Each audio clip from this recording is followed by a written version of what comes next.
The world's population is expected to reach 9.7 billion people by 2050, which will make it extremely challenging to feed them all. Did you know that in 2015, researchers found that within the last 40 years, Earth has lost about a third of its agricultural land? Climate change is driving changes in how we grow crops. Scary! In this video, we'll talk about indoor vertical farms and if they could be our hope. Let's get into it. To start, indoor vertical farming may be the only viable future. Researchers say that while vertical farms may be more expensive to build than traditional farms on the ground, once they're up and running, they're less expensive to operate. It saves money, don't you think? Researchers are also of the view that because vertical farms primarily use water and fertilizers to develop their crops, the produce they generate is usually of higher quality and pollution-free. As a result, these crops can command high prices. Farmers that practice traditional farming face numerous challenges, including weather disasters, unpredictable yields, long work hours, crop vulnerability to pests and diseases, and also reduced return on investment. Given its ease of use and better yield percentage, vertical farming may be a welcome shift. Numerous vertical farming businesses like GE and Mirai, Aero Farms, Ecopia Farms, Nuveg, and Plant Lab are spreading out through the metropolitan areas of many nations with limited agricultural land in an effort to transform the way vegetables are grown. In these farms, nutrients, air quality, humidity, and lighting are all carefully regulated to fulfill the exact needs of the crops being grown for the best plant growth. Wait, there's more. By conserving water through water recycling, boosting productivity per unit of area, lowering fertilizer pesticide use to preserve ecosystem health, and safeguarding crops from weather-related disasters, vertical farming offers the potential for growing crops sustainably. Environmentalists, sustainable builders, and futurists support growing foods in cities utilizing vertical farming systems because of their advantages. Up next, the advantages. Efficacy first. Vertical farming takes far less soil and resources than conventional farming, while producing more per acre. It also has the advantage of being able to harvest crops all year long,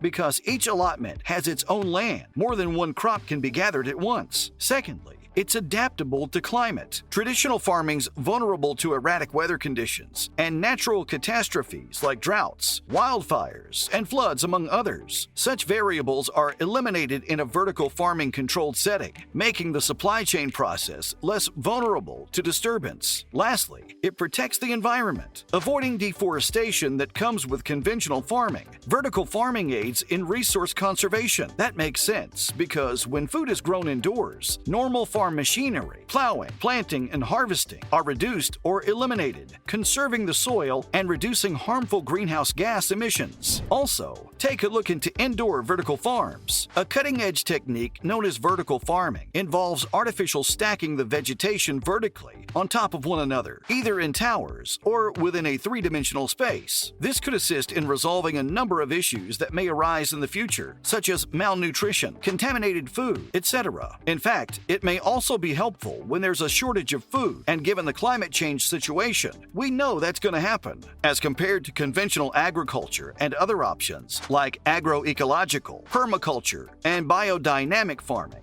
vertical indoor farms enable the cultivation of a large number of crops in a smaller space. That means more crop production. Since plants are grown in a soil-free medium, this system reduces and recycles other environmental resources like water and nutrients, and hence minimal waste. Sustainable future for the win. Let's look into the quick history of vertical farms. We're curious about how it started, so the American geologist Gilbert Ellis Bailey published a book titled Vertical Farming in 1915. Although the book's primary focus was on the topic of using specific types of soil to cultivate crops, the theory behind the book was where the concept of vertical farming originated. The very first vertical farm was created in the 1950s in order to grow crops indoors on a bigger scale. Today, a number of biotechnology startups and corporations have advanced this idea, making vertical farming a commercially viable paradigm. Not to mention, how does it actually work? We think that the awareness of how vertical farming operates methods requires an understanding of 4 key areas, which are physical arrangement, lighting, growing medium, and sustainability features. Vertical farming's first main objective is to produce more food per square meter. Secondly, to preserve the ideal lighting level in the space. The employment of both natural and artificial lighting is perfected.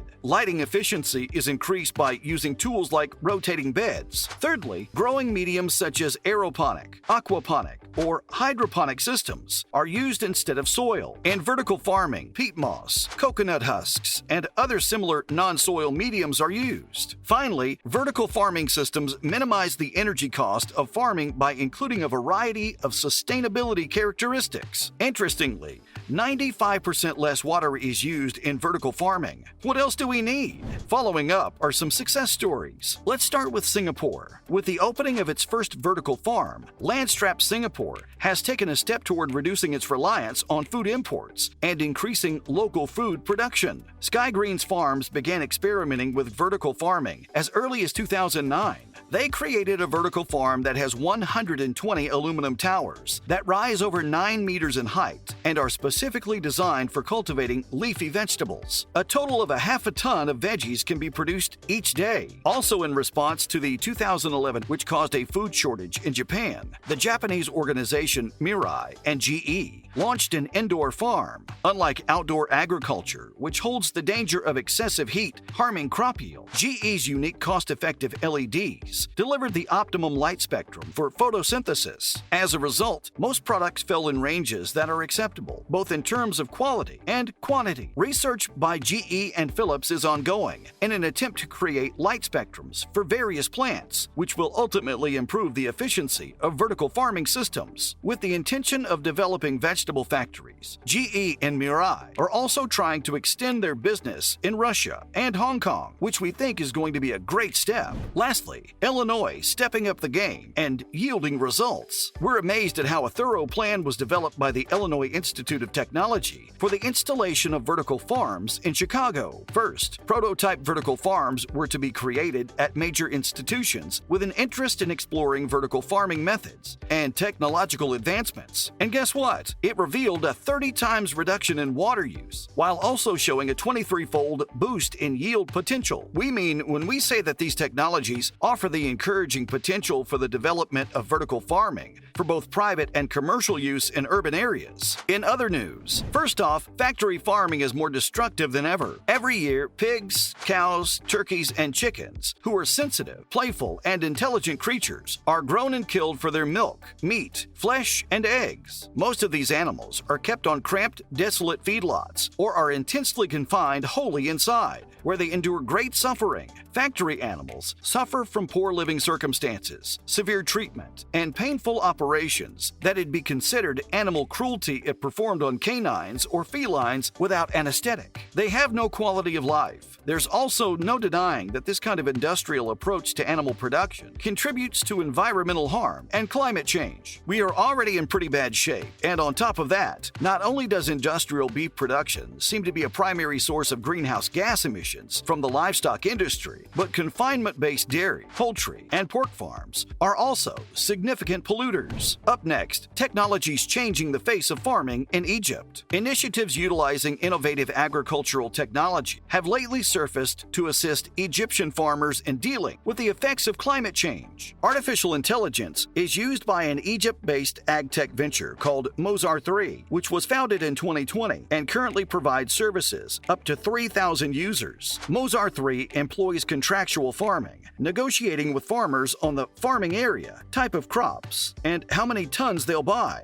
and it sets it apart from other firms like ZR3i, which uses satellite technology to give farmers crop data, or Fresh Source, which links farmers and consumers. Through Mozar 3, farmers gain a head start in the form of saplings, fertilizer, and insecticides before planting their first seed. Lastly, a Tanzanian farmer inspires youth to cultivate interest in agriculture. Walking around his 120 square meter greenhouse at Makongo Juu in Tanzania's commercial city, George Ruben Sanga experiences a rush of delight. Sanga participates in an irrigation farming, fishery, and poultry demonstration on a half-hectare farm that's consistently green throughout the year, despite the weather. He says that the riches come from agriculture because everyone needs food. Investing in agriculture is a good way to make money, unlike owning a clothing store where there are a few customers. The young farmer, who also grows chili peppers on his farm, also works together with his trainee farmers in the Mkranga district, where he shares his agriculture experience and engages the youngsters